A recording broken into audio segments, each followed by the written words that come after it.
Everybody that does any work for me makes more money. Yeah, but you're willing to delay your reward a lot longer than they are. You're not looking at what happens in 2 weeks. You're looking at what happens in 20 years. Yeah. And that's that mindset shift that you got to make if you want to have sort of a top of the tree job.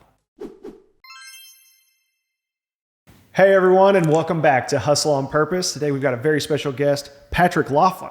Patrick, how are you? I'm doing great, GT. How are you today? I'm awesome, man. I'm so glad you're here. I have a lot that I want to talk to you about, but go ahead and give everybody a brief introduction. Tell them a little bit about yourself and what you do. Oh, Lord. You said you were going to make this easy on me, GT. I'm Patrick Laughlin. I'm CEO of iProv. iProv is a marketing agency that focuses mainly on nonprofits and service-based businesses that have a mission to help people. That sort of ties back to our mission of helping people who help people. That's the day job, 2 kids, wife, sort of family man on the side. Yeah, awesome. Mission to help people that help people. Yeah. Love that. So what are some of the main ways y'all do that at iProv, you would say? Sure. So mostly it's strategy work. If I had to tell you what we do most of, it is sort of consulting and strategy work, which, kind of gets me in trouble when I say that because it sounds like you do nothing for a living. But the truth is, it is real dependent on the client. For some of our clients, particularly some of the nonprofits, like they have staff, they have hands available, but not all of that staff has experience, or they don't have like a traditional kind of sales mindset. And especially for our nonprofit clients that have to either fundraise or have to attract new clientele in order to keep the lights on, sales are important, but they don't talk about it. It's not part of their culture. It's not part of the people that they attract. Right. And so bringing in a team that is very sales focused and can help them create a message or a way to shape their organization to create those opportunities to sell something, for lack of a better word. That's what we're doing. Right. That's really helpful, powerful. So it kind of looks different for every single client that we work with. That's kind of one of the things that makes us different is we don't have a set service offering. You don't buy 3 blogs and 12 social media posts. We're not buying TV ads for most of our clients. It really looks different depending on the needs of who we work with. It's also really hard to find clients that way because it's hard to kind of picture what you need. Yeah, and you're coming in maybe to some of those meetings with like a preconceived notion, and they have their own preconceived notion. You're trying to, find the solution. Yeah, absolutely. It's a lot of discussing and going over. I mean, people have to be really open with their business for you to be able to help them. I mean, there's a lot of obstacles you're trying to overcome there. And a lot of people don't think they need the strategy or the marketing or whatever. Yep. I mean, you're overcoming a lot of hurdles there. And especially in the nonprofit space. I mean, you and I have talked about this before because most of that nonprofit work is very mission based. Mm-hmm. And it's like, love that. Love people helping people. It's all great. But I think one of the hard things for a lot of those companies to reconcile with is it also has to work as a business if you want to continue helping more people. Absolutely. I mean, that is the biggest thing. And I would tell you that is one of 2 sort of major challenges that I think most nonprofits have when it comes to sustainability, growth, is that they don't always think of themselves as a business. Like, obviously they know what their finances are, but businesses have growth kind of built into it, and they're looking for ways that they can expand, not just hold on to. For guys like me and you, if we're not growing, we're dying. But for a lot of them, just stasis is good enough. And so I think that's problem number 1. And I think problem number 2 is that kind of leads to this scarcity mindset. Like we only get so many donations. We only have so many opportunities to fundraise. There's only so many revenue streams that we can take advantage of. We have to keep overhead at a bare minimum. Exactly. Which I agree with to some extent, but like in marketing especially, you've got to spend money to make money a lot of times. Absolutely. Absolutely. And when you kind of operate off of that scarcity mindset, you'll never make room for things that can actually grow, the business of helping people. It's one of the reasons I love, we work with a couple of providers that, and I won't name names, but they have really visionary CEOs that really do understand that growth part of it. Mm-hmm. And those are really fulfilling because it lets us do what we do well. It's nice to see the tangible benefits, not only from the organization standpoint.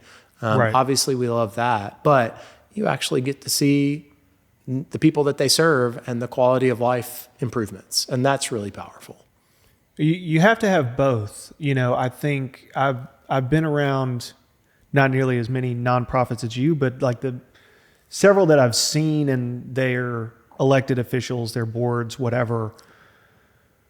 And if it's a micro scale of almost like our nation's politics, it's like you kind of need both wings of the bird, right? To like counterbalance each other. Bishop T.D. Jakes has a sermon where he talks about he's got Mother Teresa on one shoulder and Bill Gates on the other. Yeah. And it's you need both. You don't want to be a nonprofit that's 100% about the data and the numbers and not very mission based.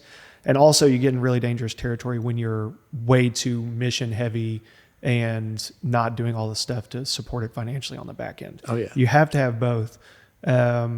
And the most successful ones in my limited experience have both of those things to balance each other out. 100% agree. 100% agree. Because at the end of the day, in various stages of my life, I used to have nothing that I could offer but my time as a volunteer. Oh yeah. I've been fortunate enough as I've gotten older and, experienced some success. I've been able to be on the other side and actually like writing checks. And from a personal perspective, one of those gets a lot more done than the other. Oh yeah, absolutely. But at the same time, by the time you get to the point where you can start writing checks, you become a lot more discerning about where those checks go. I'm more than happy to donate agency time to just about anybody if the cause is good. But when it gets to, okay, where does that really fall into the dollars and how are they going to be leveraged? And are the dollars that we're giving, and our time is connected to our dollars in the agency business. So it's kind of weird how they meld. But yeah, I mean, you kind of go, if we give this time, if we give this money, is it going to, actually move the mission forward, or is it really just to feel good? Yeah. And there's nothing wrong with doing things to feel good. Like everybody needs a little dopamine in their life, but ideally we're doing things that move the needle and actually impact the organization's ability to do what they're there to do. Right. You're much more, and that's why you have to have the mission and the financials, because they feed each other. People are more willing to give you money when you're doing really well on the mission. Mm-hmm. Right? Yeah. Finding affordable quality property and casualty insurance can be a pain, but Little Rock-based JTS has the protection real estate and property owners need. From liability and property coverage to plans for loss of rent, renovation projects, and more. Just give Matt Barger a call at 501-231-1611. He even has markets for short-term rentals like Airbnb, as well as vacant, owner-financed, and rent-to-own properties.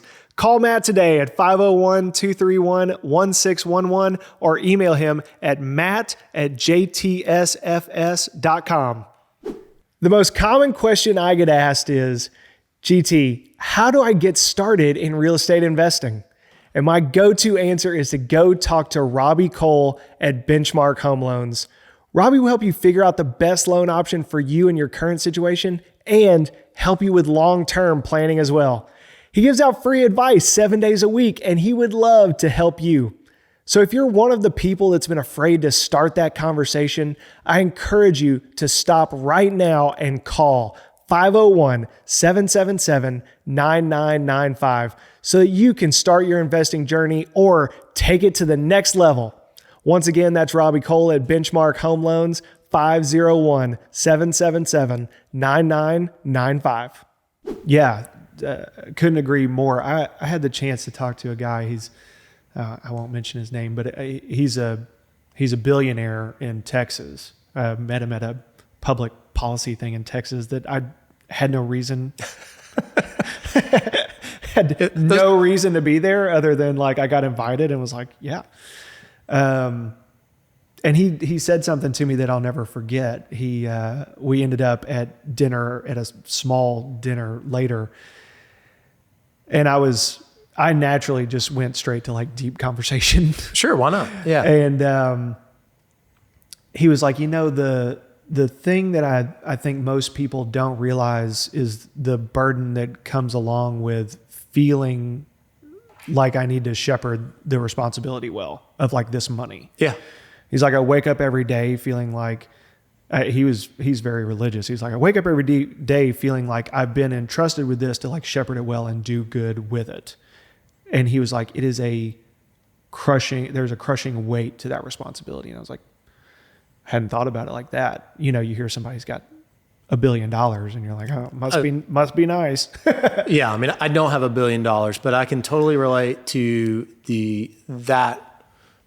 I don't know if it's crushing is the word I'd use, but that sort of feeling, that responsibility feeling.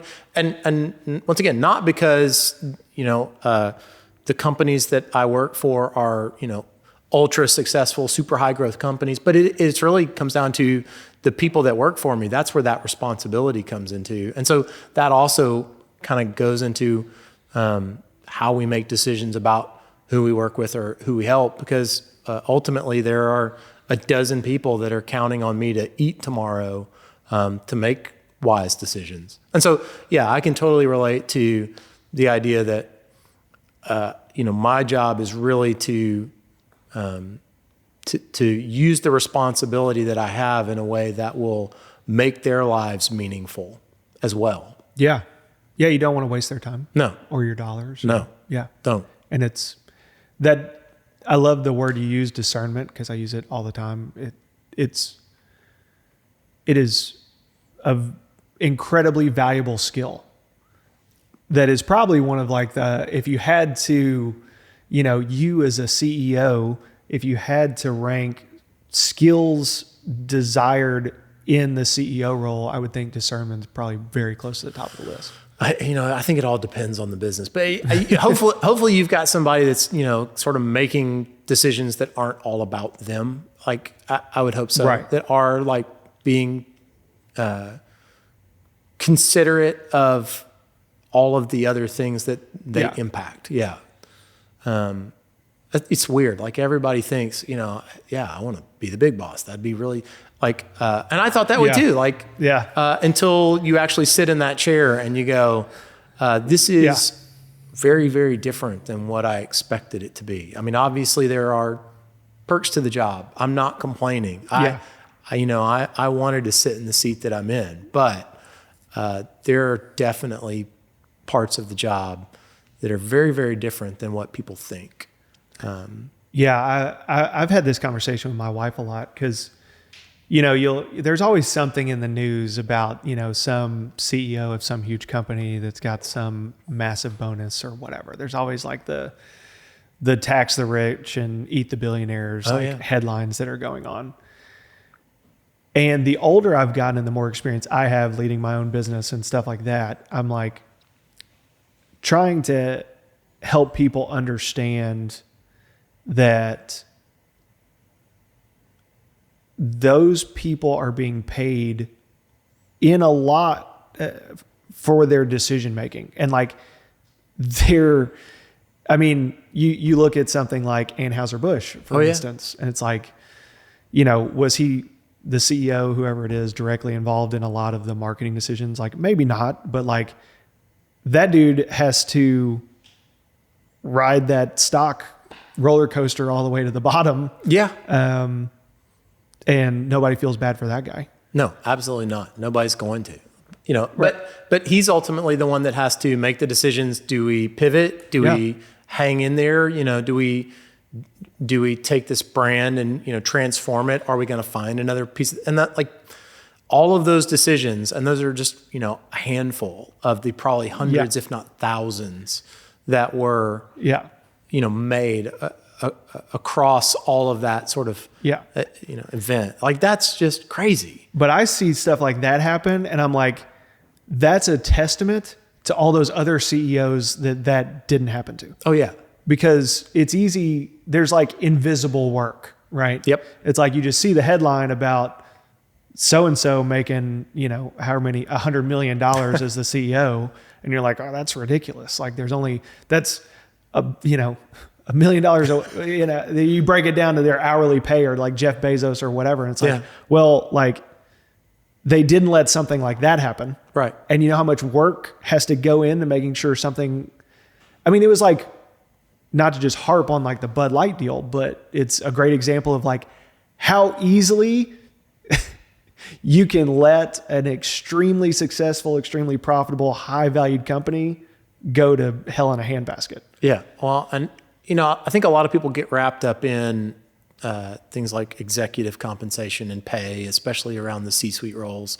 And I think what they're missing is like, sometimes we're asked to do things that are just like not very nice things, but there's a lot of value to the people that pay, the shareholders, for instance, in those publicly traded companies that pay those executives to make sure that they're profitable. And that's really who they work for.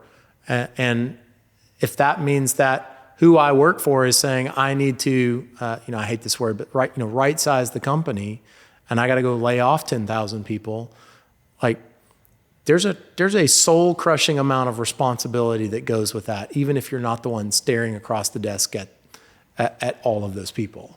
Yeah.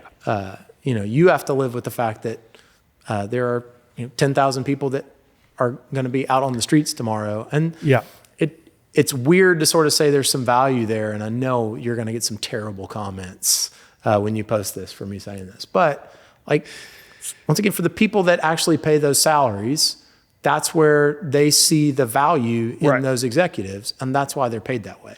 Your compensation is always directly linked to the value that you provide. Yeah, these CEOs aren't like exploiting some like loophole from their employers to like get more money. It's like they're paid according to the problems they solve. That's exactly right. Yeah. And like I promise you don't want those $100 million a year problems. No, you do not want those problems.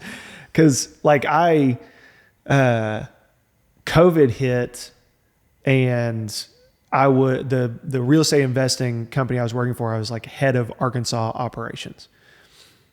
COVID hit, and I had to furlough my brother-in-law, who had just had a baby. I'll bet that was a fun thing. And who had just been hired 2 months prior. And it was kind of a last man on, first man off situation. COVID hit, Trump came, shut down the country. Real estate company I was working for had like 60 sales contracts cancel like overnight. And all of a sudden we've got 400 houses in the pipeline. And at the end of that pipeline, we just had 60 sales cancel, and there's 400 more houses coming. It's like, there's, some dark days potentially ahead. Oh yeah. Thankfully, all of a sudden real estate was worth nothing, and then it was worth more than it had ever been. And he came back to work, and it was all fine. But I got a call from my big boss that morning. I'm headed in the office at 6:30, and he's like, hey, we're furloughing 10 people today. One of them is your brother-in-law. Yeah. Do you want to talk to him, or do you want me to? I was like, I'll talk to him. Yeah, that's tough. But I mean, kudos to you for having the hard conversation. That's the hardest part of. Well, at the end of the day, like, he needs to hear it from me. Yeah. I'm his boss. I run the office here. If he's going to get bad news, I don't want to be the one to give it to him, but I should be the one to give it to him. Yeah. And that's one person. Yeah. And it was a terrible day. Yeah. Yeah. So, and that's an experience that most people will never have to go through. Right. You just have to trust somebody like me when I say it, that like, I don't want those $200 million a year problems. Yeah, I don't either. Yeah. I mean, it's not worth the money to me. I'll take the like $2 million a year problems. Be fine. I'll go another zero. I mean, $20 million a year problems I could probably deal with. Yeah. But once you kind of get up there, at a certain point, it's like diminishing. Like I can only spend so much money, you know, I have to think some of those dudes are like, man, yeah, can I just take a demotion down to like who's the person that works for me that makes the most money? Yeah. Just let me move to that role. I mean, I don't know if you've seen Elon Musk in the media lately, but he looks miserable. Like, I don't want that dude's problems. Nobody does. Anybody that thinks they do, I can't wrap my head around it. Even just extrapolating out, you know, okay, my net worth is this much and my problems are this big. It's like if I exponentially work it out to like what he's dealing with, the fact that he's not curled up in a corner in a ball is amazing. Yeah. If we have a bad day on our e-commerce store and we lose a couple $1,000, like I'm mad. I'm ready to, yell at the dog. I just am a miserable human being. Yeah. I can't imagine if, my $20 million rocket just, exploded into the dirt, and I got to go, build another one. Like, anyway, and go have like countless press conferences. Like if I have a bad day at work, I'm bad about, like I get home, my wife wants to talk about my day and whatever. And like the last thing I want to do is relive that terrible day. Yeah, absolutely not. Yeah. I sit there and tell you all the details about it. Like I just want to go, it wasn't that great. Mm-hmm. Can we just not talk about it? Yeah. Imagine there's shareholders that need, I mean, press releases. You got to go talk to cameras. I mean, you got to go like be on international news talking about whatever terrible thing that happened. And have every, armchair analyst wonder what you could have done better. Right. Everybody with an eighth of a Tesla stock, Not even that. I mean, they're on the platform you own and they're talking, right. They're saying terrible things about you. So anyway, I think there's a lot of misconceptions about that. And the truth is most people who run companies for a living they're tiny companies. Like, I know every single person that works for me intimately. I know their wives. I know their children. Yeah. It is not an impersonal kind of relationship. Yeah. And so I think that's another thing to think about too, because everybody sees like the big public and once again, like it sounds like we're whining, but it's really not. Like, yeah, we chose the life that we lead, but yeah, like don't lump me into the same category as the guys you see on CNBC. We lead very different lives, and the decisions are really similar. The dollars are a lot different, but the impact is very much the same. That's what's weird. Like, I'm rewarded well for my work. I'm not ashamed of that. In fact, I'm proud of it. I worked really hard to get to this point. Yeah. But I don't make those kinds of rewards.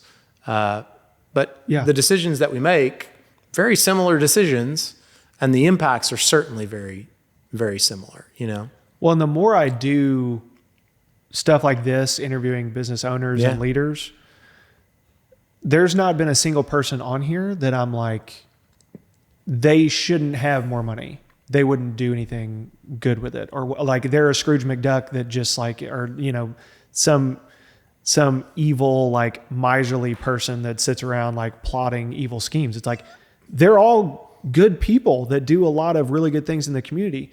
A lot of great, some of the best things to happen in your community or, to people around you take money. Oh yeah. Lots of it. And, you know, I don't think there's anything wrong with actively trying to make as much money as you can with the intention of using it to provide for yourself, your business, your family, your community. You can't pay people's salaries without making money. Right. You can't give to nonprofits unless you're making money. Yeah, that's what's crazy. Is like, and I do think that there's this perception that we sit around and we talk about the toys we're going to buy, or, you know, like the experiences that we're going to participate in that are exclusive to like some rarefied part of or stratosphere of society. And the truth is, when I sit down with most business owners, it's what am I going to invest in? And really, it's usually what am I going to put back into the business so that I can go hire somebody new, or I can buy somebody else's product, or I can, you know, that's a lot of what the conversation is. You know, how can we make whatever we're doing better by adding more? Yeah. And so like that's, I think that's where people don't always understand the role of an entrepreneur or an owner, or even just, you know, somebody like me who's kind of a hired gun. Well, it's a necessary part of the ecosystem. Yep. I am literally just a conduit. My business specifically, like the rental real estate that I own, provides housing for families, you know, and I strive to make it the most quality housing I can for the best price that I can, make it fair to them, let them have a good place to live and sleep and raise their children, whatever. In return, they pay me rent. I'd literally just handle funds and like shepherd things. Yep. And for an incredible amount of like risk and hard work, I get to keep a little bit of that money. Yep. But the overwhelming percentage of that money goes straight from tenants into management companies. Management companies make some, you know, they do a lot of work, manage stuff, get some money, comes to me, and then I immediately go and pay insurance, taxes, debt, whatever. But it's like, because I take on a lot of risk and work a lot of hours, those management companies get more money. Those people get houses to live in. The bank makes money. The insurance company makes money. And I try my best to deal with all these local companies so that a lot of that money stays here. Yep. And I'm not trying to toot my own horn, but there's countless other people out there like me. It's like, they're just trying to do good. And in the meantime, like I want to support my family and stuff along the way, obviously. Yeah. But well, and I think that's another thing that's kind of misunderstood too, is the ecosystem. Like none of us operate in a vacuum, right? You know, to your point, you know, there are 5 other different industries associated, and in each one of those industries, you probably have multiple partners. You know, it starts to build and multiply really quickly. Yeah. And we're no different. Like one of our clients is a fast growth retail organization, and you know, one of the things that we do for them is sort of make sure that when they open a new location, they're able to be profitable from day one. And their business is actually based on providing a space for other small business owners to have a retail space that they wouldn't be able to afford. Right. You know, it's like, so if we're not really good at what we do, not only can our client not expand into new territory, then, you know, the 150 people that will be selling out of their store are also not going to get that opportunity. And, you know, for the most part, like 50, 60% of the people that sell there are going to at best break even. Yeah. But, you know, they're getting to do something that I think all of us want to be able to do, which is kind of figure out how to do our own thing, you know? I mean, there's a lot of that I think kind of nobody ever sees. I want to talk a little bit about the strategy work and consulting that y'all do. Sure. Without giving away any of your trade secrets or anything. No, we'll give it all away. I don't care.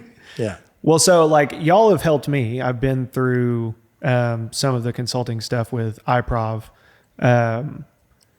And I definitely fell in a couple of buckets that I'm sure you run into pretty frequently of solopreneur that's used to doing everything themselves.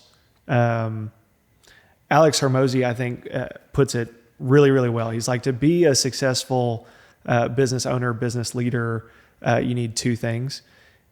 He's like, overwhelming confidence that you can like conquer and achieve whatever it is that you want to do. Oh yeah. And crippling insecurity that you're never doing enough. Oh yeah. And all that. And I was like, as soon as I heard him say that, I was like, oh man, like it's so true. Cause like, I feel bipolar sometimes. I'm like, on one hand, I feel very qualified and confident to go out and do anything that I want to do for the most part. I mean, I know some of my limitations, and then also I'm always frantically working. I feel like I'm not doing enough. And even if I am working diligently and productively, I'm always worried that it's not in the right direction or on the right thing. You know, you try to put like KPIs in place for yourself and stuff like that, but it's hard. Oh yeah, it's real hard. And after talking to you guys, I realized that's not uncommon. Nope. And B, that like really the only way to conquer some of that is to sit down and y'all have it's the Vista process. Yeah. So Vista is an acronym. It stands for Vision, Strategy, Tactics, and Alignment. And it's really just a toolkit. Yeah. It is an amalgamation of a lot of ideas that we have used in our practice, for a long time. Lots of entrepreneurs are really great at the vision. Like they can imagine what the world will look like when whatever is in their head is realized fully. They don't always have an easy time articulating it or figuring out what the special sauce is of the vision, but they can see the world the way they want it to be. And the good news about most people that have an entrepreneurial bent or are sort of wired to achieve those kinds of things is that they're going to figure out a way to do it. It's really just a matter of time and energy, right? Like how many 20-hour days is this going to take in order for it to be the way I want it to be? Where a lot of them get stuck is they want to move straight to the tactics. Like, what are the how many social posts do I need to put out? What is my ad? And the truth is there's a step in between where you got to look really critically at, okay, here's the world that you want. Like, what is the next step? Not what are the 15 next steps? And getting a lot of clarity on like, what are the milestones in between where you want to get to and where you're at right now? And then kind of building out an achievable roadmap between those milestones, and then just plotting. One of the things that I think Alex Hormozy says too is most people, entrepreneurs in particular, they sort of they try something, it's not successful, and they immediately pivot, and they're probably only a couple more tries at that one thing away from being unbelievably wildly successful. And I know I'm guilty of it too. Like it's really easy to fall prey to shiny object syndrome. Like, okay, I tried this thing and I didn't get immediate results.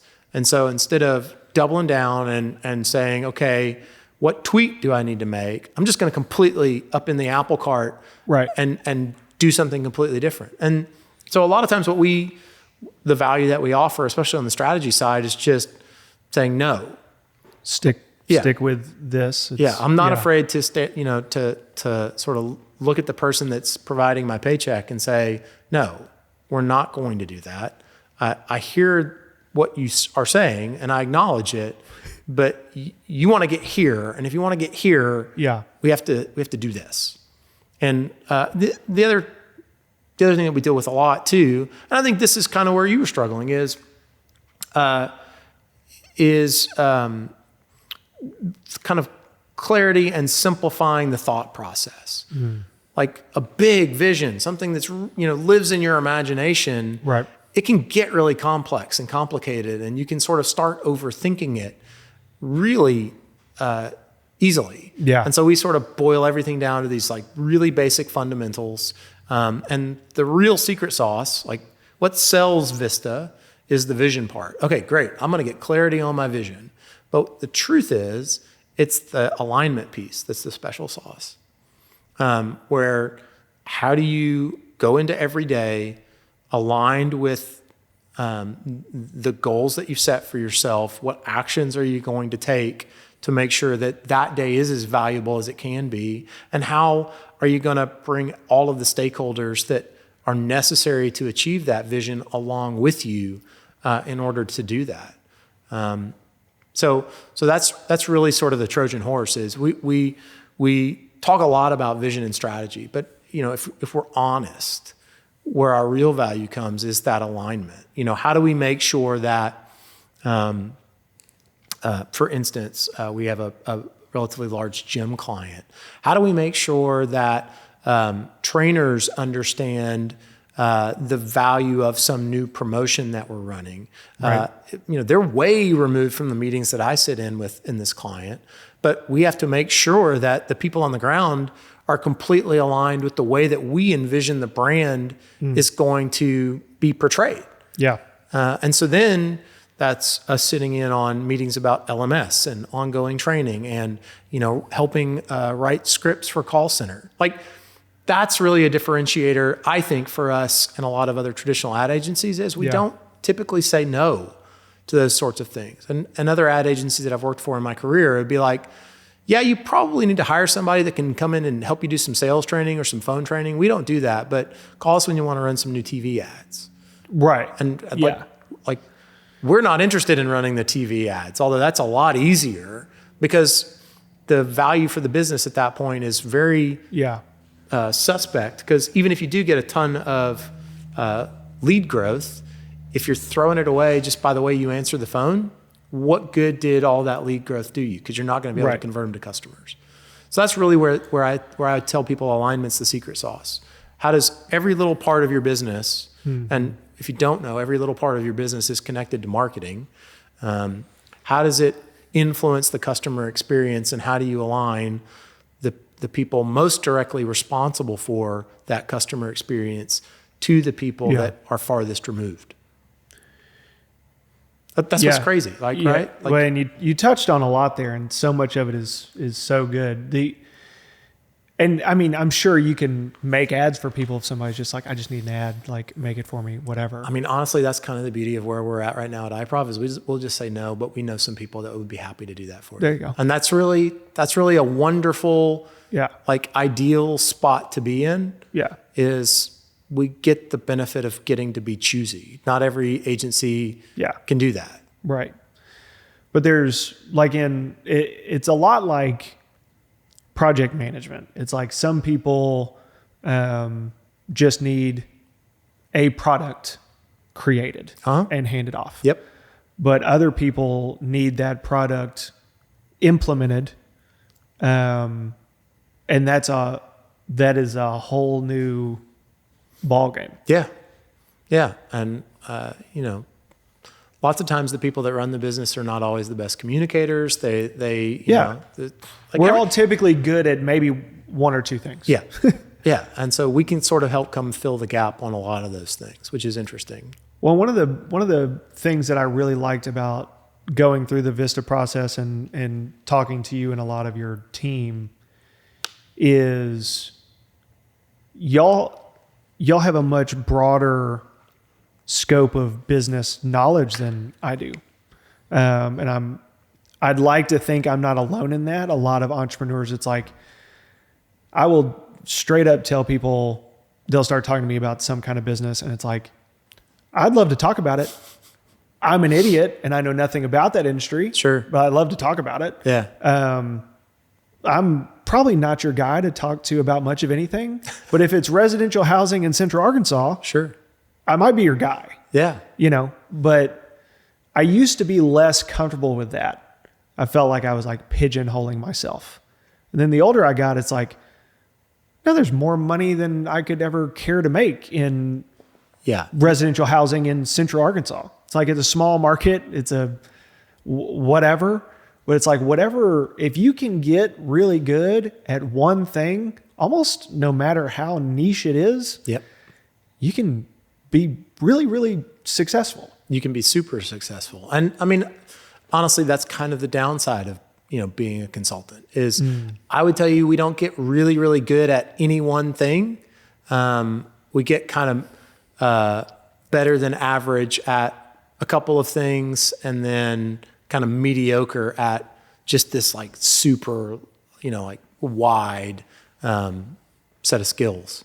But there's value in the business of business. Yeah, I would tell you smart consultants are able to kind of make connections from those kind of really disparate inputs, right? Like, what did I learn when I was doing strategy and sales work for Kubota tractor dealers that I can apply now to my gym client with 13 locations? Like, what is similar enough that you can go, what I learned here can be applied here, and we can leverage that.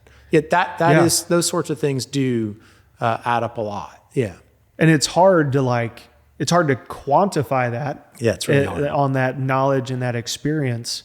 But like it kind of ties into why a lot of those CEOs make all that money is the life they've lived to get them to that place gave them a unique set of experiences that makes them able to connect dots that I would not connect. Yeah. Like when I talked to you, I talked to your team at iProv and we went through some of that stuff.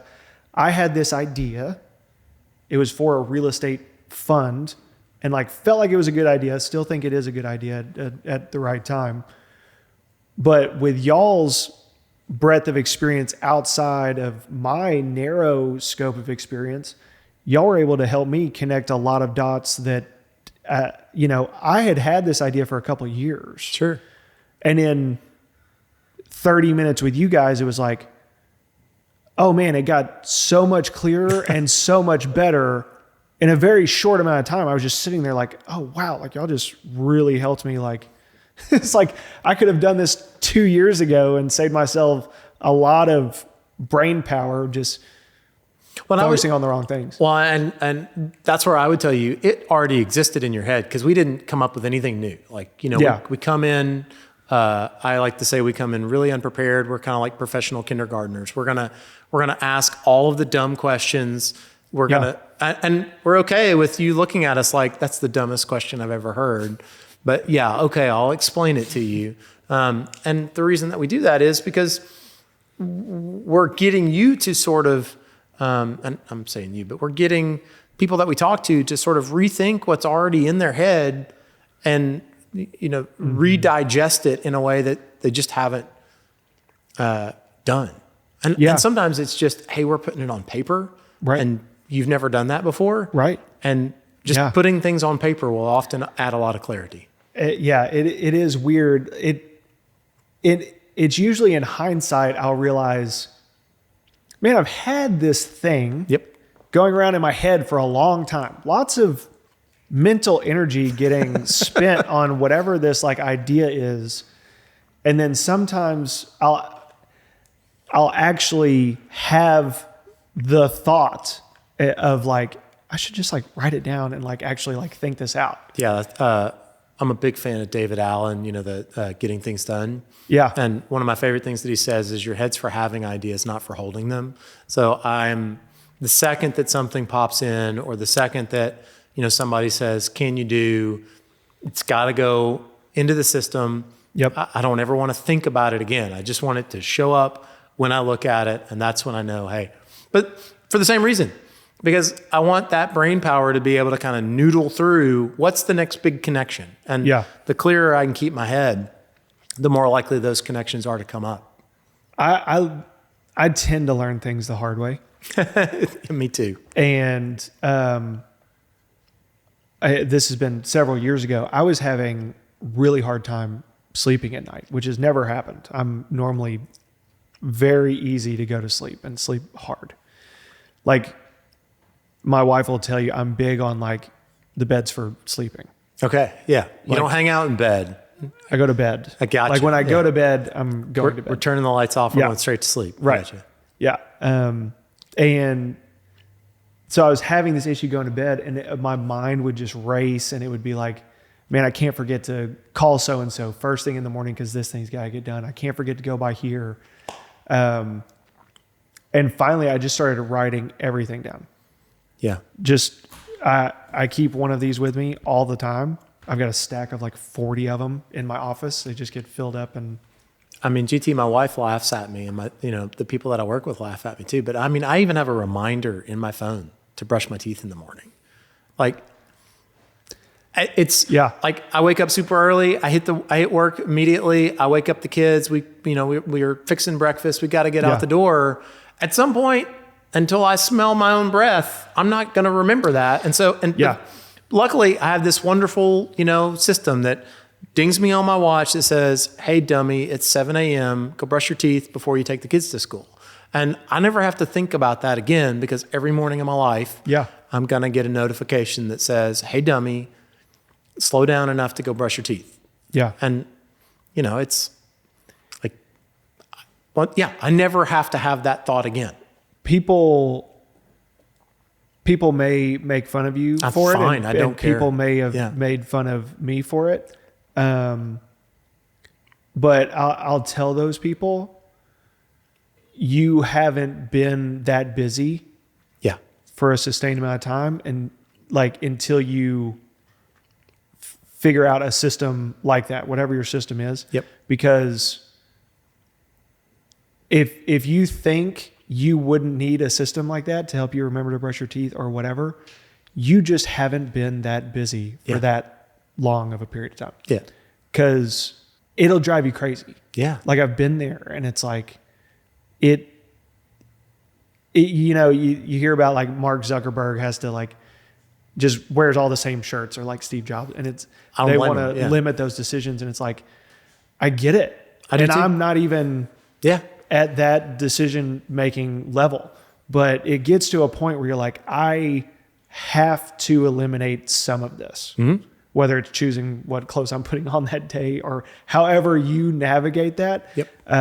If you get busy enough, you have to get creative on how to manage it all. Yeah. And in any given day, I'm going to get a couple hundred emails. I'm going to get at least that many Slack messages from my team. I'm going, and those emails aren't reports. A lot of that is other people's priorities for me. Hey, this thing's on fire. Yeah. Hey, that person that works for you seemed really nice, but it turns out they're a real asshole, and I need you to fix it for me. Or, we have an issue, and we need. It's all on fire. And so like it. And once again, to your point, it's not like that is a week. That is every day of my life. I can count on those couple hundred, messages. Fires, decisions. Hey, can you look at? Hey, do you have 5 minutes? This is another one that I love. Michael Hyatt started always saying no when anybody would say, do you have 5 minutes? Because he realized that when they said, hey, do you have 5 minutes? That he should just add a zero to it. Because there's no such thing as that 5-minute meeting ever. Yeah. And so that's one of the things that I'm kind of actively working on at iProv is, we're an organization that thrives on collaboration and feedback. Like, hey, I need somebody to look at this thing to tell me if it's good, or to tell me if it meets expectations, or what improvements could be made. Right. But the traditional way to do that was when you all worked together in an office, and we don't anymore. Yeah. You would just turn around to your neighbor and say, what do you think about this? Yeah, what do you think about this? Or you'd put it up on a board, and people would give feedback as they had time. And now it's just, let's be on a Zoom all day long. Yeah. Zooms. And especially for people that make things for a living, like they need long hours of uninterrupted time. Yeah. The worst thing I can do as a manager is fill their day with meetings, because they're not going to be able to create great work. Shifting gears all the time. Yeah, all the time. Yeah. So that's your job. that's my job. Yeah. It's my job. You to have to shift gears all the time. And so one of the things that we're actively working on is how do we make that more asynchronous and remove the expectation that of immediacy. And really, like the tyranny of urgency is what will destroy a business like ours. If everything is always on fire, there is never time to work on important stuff. Yeah. And that's really hard. It's really hard for me to live by because I don't deal with problems that aren't fires. Right. And, but you kind of got to go, okay, I got to be really stoic here, and I just got to kind of bite my lip, and I'm going to let this thing run for a little bit before it implodes. But anyway, I'm kind of getting lost in the plot there. But I think you understand that you got to make some space and allow people to get the information that they need. But really, what my job is as a manager is to give them the discipline to work far enough ahead that they don't need immediacy. Right. That's where we run into issues is either the client says, I need this tomorrow, and I didn't know about it. Yeah. Not me personally, but the person responsible, like it's a fire drill from the client side. Right. Or we did know about it, we just waited. Right. We didn't start. We were putting out other fires. Yeah. And we weren't planning correctly. We didn't have enough capacity in the system to allow for something to come up. Yeah. Yeah. So. And you'll always have that. Yeah. I mean, that's job security. Yeah. And the curse of being small, Yeah. But if you were big, there'd be... It's a different set of problems. Yeah. Yeah. Right. Yeah. The grass isn't... I mean, we've been talking about that. The grass is not necessarily greener. Not necessarily. There's just... It's... what's weird about it to me is it's that stuff that drives you crazy on the daily basis that you're really proud of on like the annual basis. Oh, yeah. Oh, yeah. I try to remind myself of that because like as I'm going through like I got served is not the right letter, the right word, but I got a certified letter to my house from a local law firm that was saying someone in a neighborhood was attacked by a dog that lives at one of my houses. One of your tenants' dogs. Which the dog's not on the lease. Like it's a whole deal. Yeah. But it's like, I'll get certified letters pretty often because anything that comes from any code office or anything like that comes certified and whatever. I come home to that one and it's got like, and I see the name of the law firm and you would know it. And I'm like, it's just the first, like my kids are excited. I come home. Yeah. I'm hugging them. They want to play. And I like look through the mail and like my heart just drops. I'm like, oh yeah. And you just have to eat it for a while. Yeah. And I was like, babe, I know we get like certified letters and you sign for them and all that. And that's great. If you ever see one again that looks like this one. Yeah. Let me know. Yeah. I don't want to find out at 5 o'clock when I walk into the house. Yeah. Yeah. I need a couple hours to not dump this mood on y'all. Cause now I'm in a terrible mood. Yeah. Yeah. I understand that. I had gotten all psyched up, left my troubles in the car, was all, going to be family man. And now I can't think about anything but this and how I need to handle this and how I need to call the lawyer and the insurance guy and my management company. Yeah. Now it's all I can think about. Yeah. Anyways, there's just always stuff. Yeah. It's part of what comes with it. Yeah. I mean, I would tell you, one of the hardest parts, like back, once again, not to turn this into a complaint session, but is that idea that you want to be present for all of it. Right. Like I want to be present for the one-on-ones that I have with the people that work for me. And I want to be present when I'm in client meetings. And I definitely want to be present when my wife wants to talk to me at the end of the day. But like, that's the really difficult part of it, is just being in the present for all of it. For all of it. That's the real thing. It's like, because I mean, what you're talking about is, okay, so like, I'm immediately thrown into the past and I'm going, okay, did that lease have a dog on it? No, surely not, because I never allow dogs at my properties. And how did this things. Did somebody tell me that this dog was coming on? And then you're going immediately into future mode of, okay, I got to call the lawyer. I got to find out, what, like, so yeah. And you're missing out on all of the stuff that's happening right now, which is what's really important to you. Yeah. Right. I wanted to face it at a different time. Yeah. I'm like, just let me know. Well, pick it up. And that's why, because now you're at home, it can't be your present. Right. If you'd known 2 hours before, that could be your present right then. Like you get 2 hours of handling it. Yep. Then come home. Yep. Yeah, I totally get that. That makes a ton of sense. Yeah. It's always something. And it's something I've tried to come to grips with. It's like, since we've been talking about Alex Hormozy, it's like, you get in business to stay in business. Oh yeah. You get married to stay married. Like you try to get in shape, or you start going to the gym to keep going to the gym, or whatever it is. And just realizing that, there is no finish line. None of us are finished products. And for me as a goal-oriented person, like I like to have these milestones and like the strategy and tactics stuff that you talked about in the Vista process. It's like that part of that process was great, because it's like, like you said, the entrepreneurs typically love that stuff, because it's like, cool. If you're telling it, I am a badass when it comes to a to-do list.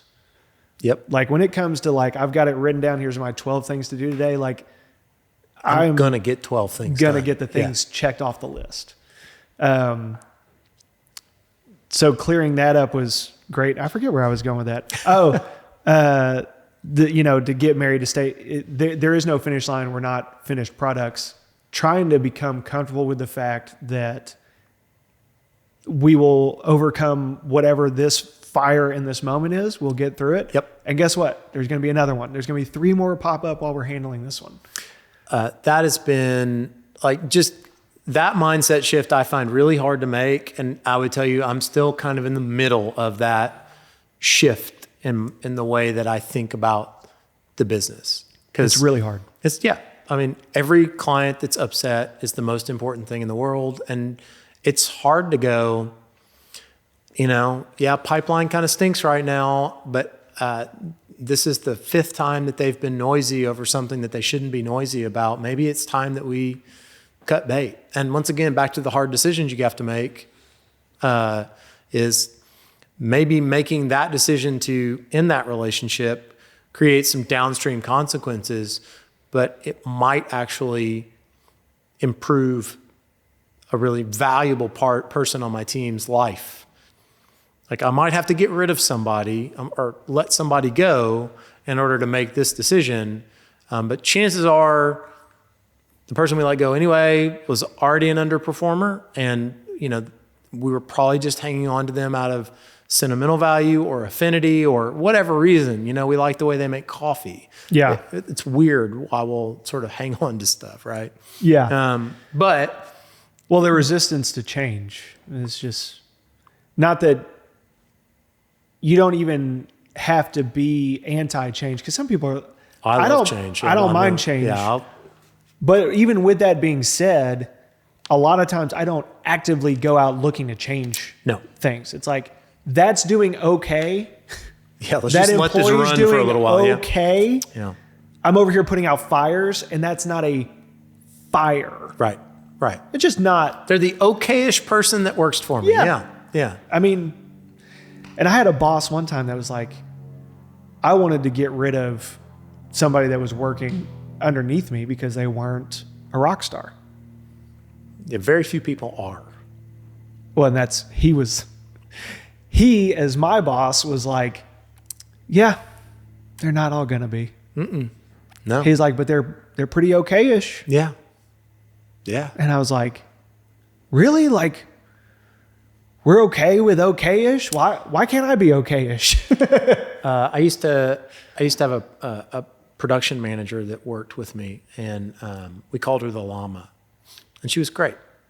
And I don't know if you're familiar with to her face.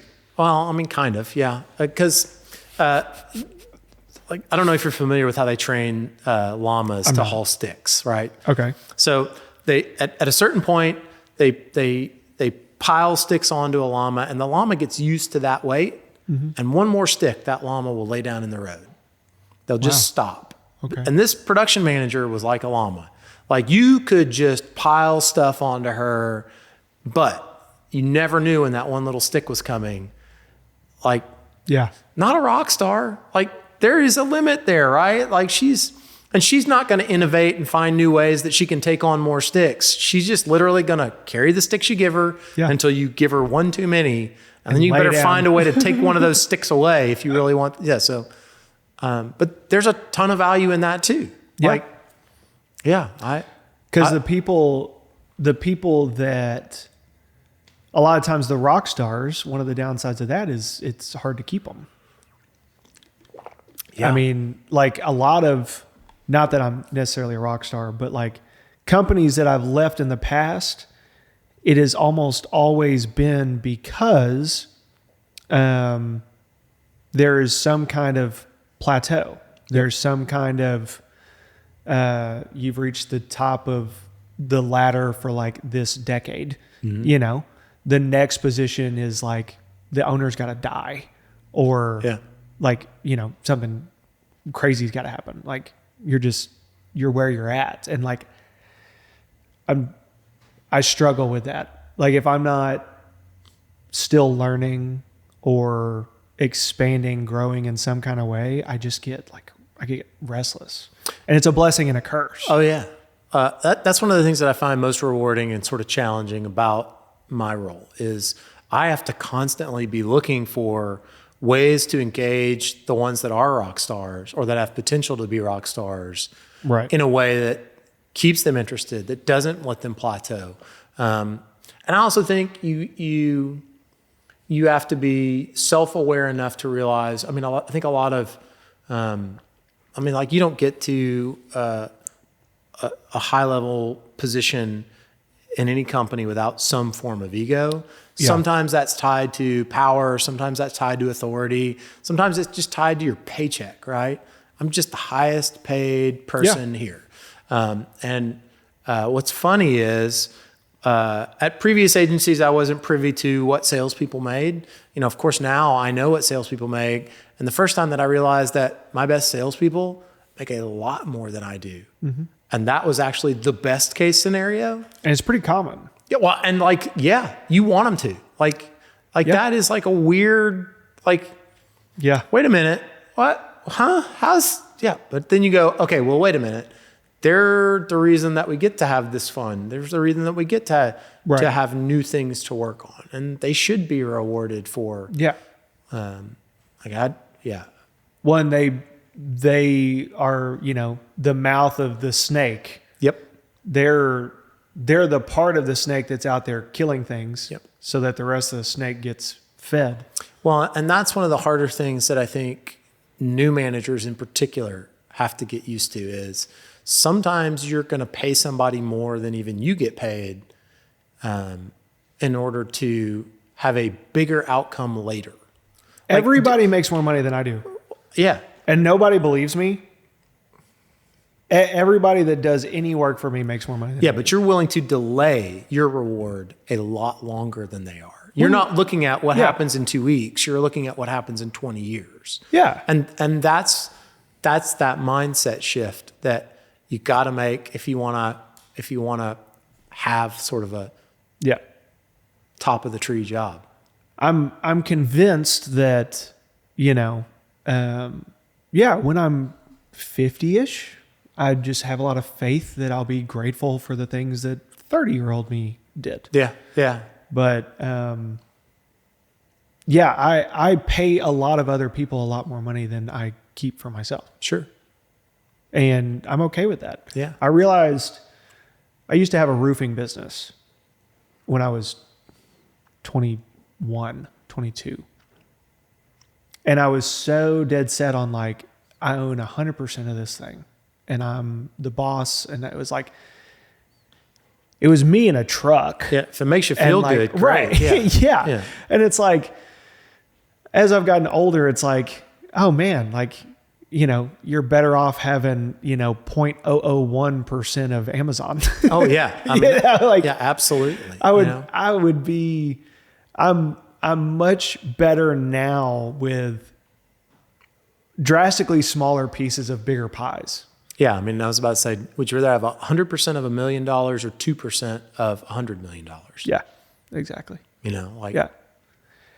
And there's even more benefits of that than just that basic math. It's like so much comes with the economies of scale. Oh, yeah. And like, that was kind of the main premise on the real estate fund ideas. Yeah. Like it's pooling a lot of people's resources together so they all the parts benefit from the sum. And and it also it leverages the systems that you've already built and proven out. Like it's not like you're taking this money to create something brand new. You're taking this money and you're just at that point it's like fuel on a fire. You're just allowing the fire to get bigger. I'm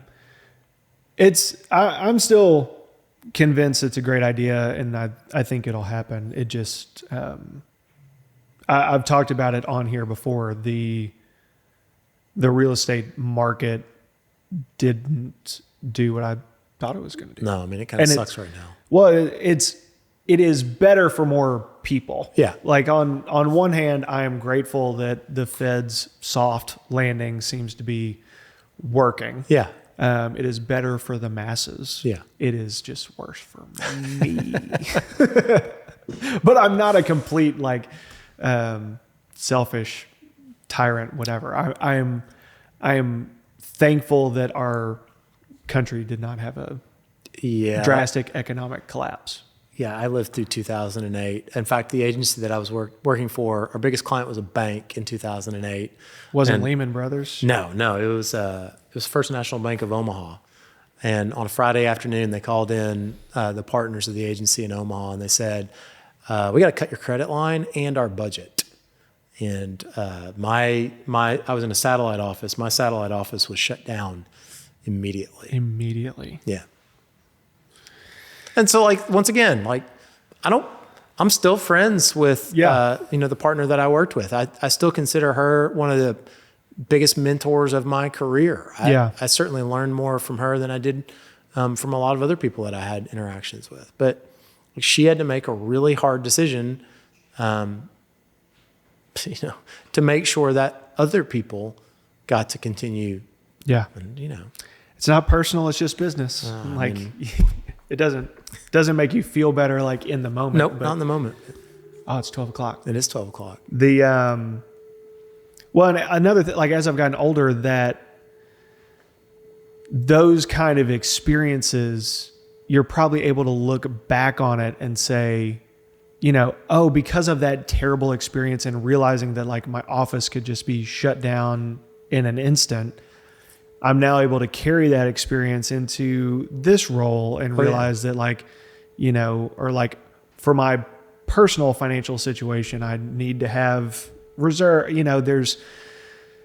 I'm trying to remind myself, as real estate's really hard right now, that I know I'm learning some valuable lessons that I will get through and things will be fine.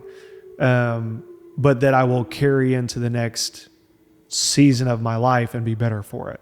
Yeah, 100%. Yeah. I think it's important, and I try to teach my kids that they're still super young, but it's like bad things are going to happen, but just get the lesson from it. Just don't waste the suck. Yeah, you know, like who cares about the mistake or the bad thing? Like, it's what can you learn from, or what can you take away from? Absolutely. I'm not good at not making mistakes, but I'm pretty good at learning from them. Yeah. Like when I said earlier, like most of the things I've learned the hard way. Yeah. It's like I'm very, like that Vista process, the vision. I'm pretty decent at like vision, and then it's kind of just the next right thing. Yep. But then sometimes you end up in a whole different place because there wasn't the strategy, tactics, alignment, all of that. And I'm just like, okay, to-do list, next right thing, and you end up God knows where. Oh, yeah. But through that being my typical process, lots of mistakes are made. And at least if you made a mistake and it's made, just make sure you get the lesson out of it and then move forward. Yeah, let's not make the same mistake twice. Yeah. Right. And don't keep apologizing. I mean, I've told you before, it's like if you apologize and then you do it again, were you really sorry in the first place? Yeah, that's a good point. That's a very good point. I'm pretty sure somebody said that to me along the way because I've apologized for things multiple times. And it's like at some point people just quit believing you're sorry because you just keep repeating the same behavior. Yeah, at some point it just becomes intent. Yeah. I intended to do this. Get it. Yeah, exactly. Oh man. Okay. Well, the tornado sirens reminded me that it's noon. So what, did we miss anything? No, man. I think we got everything. Because I could just talk to you forever. But I know this thing. We got, same. I mean, this is fun. We got... who doesn't like talking about themselves, you know? We got fires to put out. It's always the dreaded phone check when like the cameras turn off and it's like slowly turn my phone over. It's like, what's the... I don't care. I mean, I know who the usual suspects are. I can pretty well guess who's going to be popping up in the inbox. So we'll leave them nameless. Well, there we go. Thank you, Patrick, so much for coming out. If anybody out there needs any strategy work, consulting, all that stuff that iProv does, how do they find you? Best way is to find us at iprovonline.com. We're on all the social media. We certainly have to be. iProv online.com. Yeah. Perfect. And I'll put your personal cell phone in the... I mean, might as well. Every spammer in the country seems to have it somehow. So. That's so true. That is so true. I can't, it doesn't matter what I do. Yeah, it doesn't matter. Doesn't matter at all. Yeah. I blame Joe Biden. Well, I mean, I'm just going to stay neutral there. Yeah, we'll keep politics out of it. I just wanted to make you uncomfortable. Oh, you're fine. Well, thank you so much for coming. No, thank you. Reach out to Patrick Laughlin and iProv for any of your strategy work, consulting needs. This has been Hustle on Purpose. If you're listening, go check us out on YouTube. If you're watching us on YouTube, you can listen to us wherever you get your podcasts. Check out all the videos and stuff that we've got on YouTube. Be sure to like and subscribe and go out there and hustle on purpose. Thanks for watching. If you liked that video as much as we liked making it, be sure to check out another one. You've got one here. You got another one over here. If you want to listen to the podcast audio only, go check out the Spotify link in the description. And if you haven't subscribed to the channel, please consider doing so. It helps us out a ton. And please hit the bell if you want notifications anytime we drop a new video. Hope to see you on the next one.